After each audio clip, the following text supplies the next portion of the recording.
मंगल चंद्र जैन अमृतसर से आपके श्री चरणों में अपनी शंका रख रहे हैं। हे गुरुदेव, चतुर्वेद संघ क्या है और उसकी क्या व्यवस्था है? कृपया समाधान करें गुरुदेव। चतुर्विद संघ, चतु मतलब चार, विद मतलब प्रकार, चार प्रकार के संघ, संघ मतलब समूह, चार प्रकार के समूह को चतुर्विद संघ कहते हैं। ये इसका शाब्दिक अर्थ हुआ।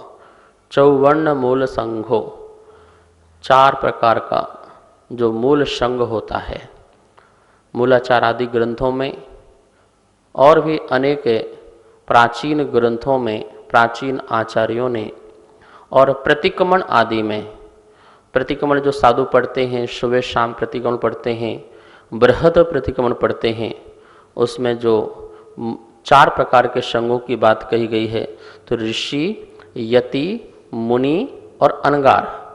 ध्यान रखना, ऋषि, यति, मुनि, अनगार, ये चार प्रकार के जो साधु होते हैं, इन चार प्रकार के साधुओं का संघ का जो समूह है उसे ही चतुर्विध संघ कहा जाता है। जो रिद्धि संपन्न हैं वो ऋषि मुनि राज कहलाते हैं, जो यत्न कर रहे हैं वो यति कहलाते हैं, जो अवधि ज्ञानी मना पर केवल ज्ञान से संपन्न हैं वह मुनि कहलाते हैं, और जो जिन्होंने घर को छोड़ा है, 28 मूल गुणों का पालन करते हैं, कदाचित उसमें दोष भी लगते हैं, वो अनगार कहलाते हैं। तो इस प्रकार से चार प्रकार का जो संघ है, इस संघ को आचार्यों ने चतुर्वेद संघ कहा है। जो ये वर्तमान में मुनि, आर्का, श्रावक और श्राविका, ये चतुर्वेद संघ कहा गया है, ये बाद की परंपरा है, मूल संघ की परंपरा नहीं है। मूल संघ में कहीं भी इसे चतुर्वेद संघ को स्वीकारा नहीं गया है। ये कहीं न कहीं हमारे जो मित्र पक्ष हैं वहाँ की परंपरा से इसको जो है जोड़ करके कनेक्ट किया गया है, क्योंकि वहाँ पर मुनि, वहाँ पर साध्वी, वहाँ पर श्रावक और वहाँ पर श्राविका चारों ही वस्त्रधारी होते हैं, और हमारे यहाँ पर जो मुनि हैं वो निर्वस्त्र होते हैं। तो इसलिए जो निर्वस्त्र मुनि हैं उनका ही चतुर्वेद संघ माना जाता है। लेकिन वर्तमान में जो मुनि, आर्का, श्रावक और श्राविका को भी चार प्रकार के संघ की जो संज्ञाएं हैं वो दी गई हैं और उन्हें सर्वमान्य रूप से स्वीकार किया जा रहा है। लेकिन मूल चतुर्वेद संघ जो है ऋषि, यति, मुनि, अनगार का ही होता है। आदर्श जैन मुंबई से आपके श्री चरणों में अपनी शंका रख रहे हैं। हे गुरुदेव, श्रावक के लिए समायिक करना क्या जरूरी है? क्या समायिक में जाप या कोई पाठ आदि करना सही है या नहीं? कृपया समाधान करें गुरुदेव। श्रावक में जो पाक्षिक श्रावक है वो तो नियम नहीं लेता है, लेकिन जो नैष्टिक श्रावक है, साधक श्रावक है, वह समायिक का नियम लेता है। और समायिक करना श्रावक के लिए बहुत ही जरूरी है। नियतकालीन समायिक होती है उसकी, और वो होना चाहिए। वो क्यों होना चाहिए? क्योंकि समायिक का मतलब होता है समता भाव। श्रावक जो है दिन भर जो है विषमता में रहता है, वह सुबह शाम सब में विषमता में जीवन जीता है, व्याकुलता होती है, आकुलता होती है, समता भाव आ नहीं पाते हैं जीवन मरण में, कार आकार में, लाभ अलाभ में, सुख दुख में साम भाव आ नहीं पाते हैं। तो सामायिक के माध्यम से समता उसके अंदर प्रकट हो और आगे जाके वो साधक बन सके, सामायिक चारित्र को प्रकट सके। महाव्रतों में सामायिक चारित्र आ जाता है, महाव्रती सामायिक चारित्र वाले हो जाते हैं।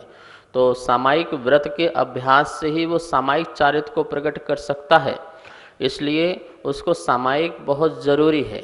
असामायिक में क्या करना है? जीवे मरने लाहा लाहे संजोप जोगे बंदुर सुदुखा दो समदा सामायम नाम। जीवन मरण सुख दुख लाभ अलाभ इनमें सब में समता भाव रखना है। आप एक घड़ी दो घड़ी जो है उसमें बैठ जाइए और परिग्रह, परिवार, परिचय, पद, इन सब का व्यामोह छोड़ दीजिए, त्याग कीजिए कुछ क्षण के लिए और बिल्कुल स्थिर मन से बैठ जाइए।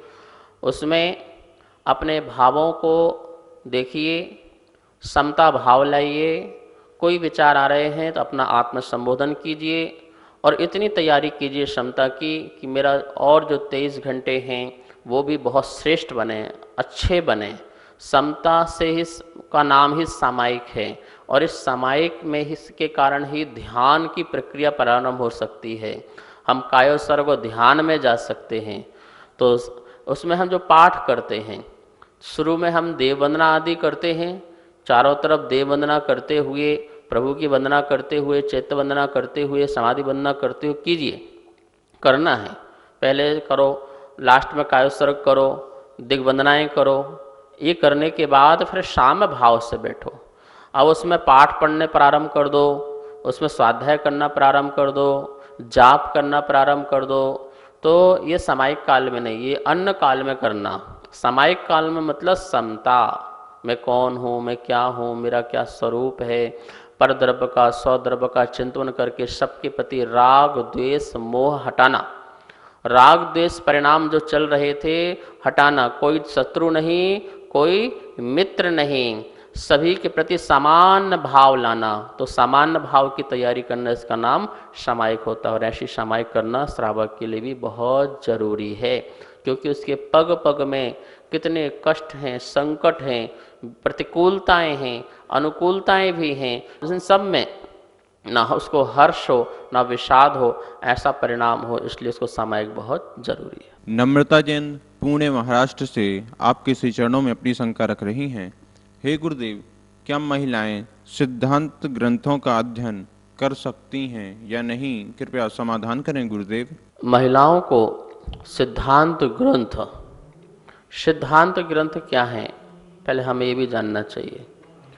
सिद्धांत जो हमें अंत में सिद्ध बना दे, वो सिद्धांत, मतलब भगवान की समस्त वाणी जो है वो सिद्धांत है। वैसे हम कर्णानुयोग को सिद्धांत मानते हैं, द्रव्यानुयोग को सिद्धांत मानते हैं, क्योंकि प्रथमानुयोग तो बदलता रहता है, ठीक है ना। शरणानुयोग तो वही रहेगा, चारित्र तो वही रहेगा, तो वो भी सिद्धांत हो गया। वीतराग चारित्र जो है सिद्धांत है। तो इस प्रकार से सिद्धांत ग्रंथों को पढ़ने की जो बात कही गई है, देखिए जो सुलोचना थी, सुलोचना को कितना ज्ञान था आपको पता है? 11 अंग 9 पूर्व का ज्ञान था, ऐसे ग्रंथ में मिलता है। वो भी तो महिला थी, वो भी श्राविका थी, और उसको 11 अंग 9 पूर्व अथाय ज्ञान। 11 अंग 9 पूर्व में क्या नहीं आ गया? चरणानुयोग, द्रव्यानुयोग, कर्णानुयोग, सभी ग्रंथ जो है उसमें आ गए। तो जब वह महिला होकर के, श्राविका होकर के पढ़ सकती है, तो आपको पढ़ने में कहीं कोई बाधा नहीं है। शुद्धि का ध्यान रखें, मन की शुद्धि हो, वचनों की शुद्धि हो, तन की शुद्धि हो, अपने वस्त्रों की शुद्धि हो, इसका ध्यान रखें, अवश्य पढ़ें। शास्त्रों में कहीं कोई बाधा नहीं है, तो अवश्य पढ़ना चाहिए। आप श्राविका हैं, महिलाओं में व्रती भी हैं।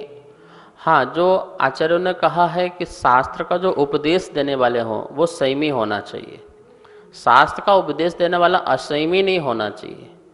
पढ़ना तो ठीक है, पढ़ना तो देव भी पढ़ते हैं संयम रूप में, लेकिन उपदेश, उसका उपदेश देने वाला असंयमी नहीं होना चाहिए। शास्त्र की गद्दी में बैठने वाला असंयमी नहीं होना चाहिए। आज 100% विद्वान में 90% विद्वान तो असंयमी हैं, भ्रष्ट हैं, रात्रि भोजन करते हैं, अभक्ष का सेवन करते हैं। इसलिए संयमी से ही हमें स्वाध्याय सुनना चाहिए।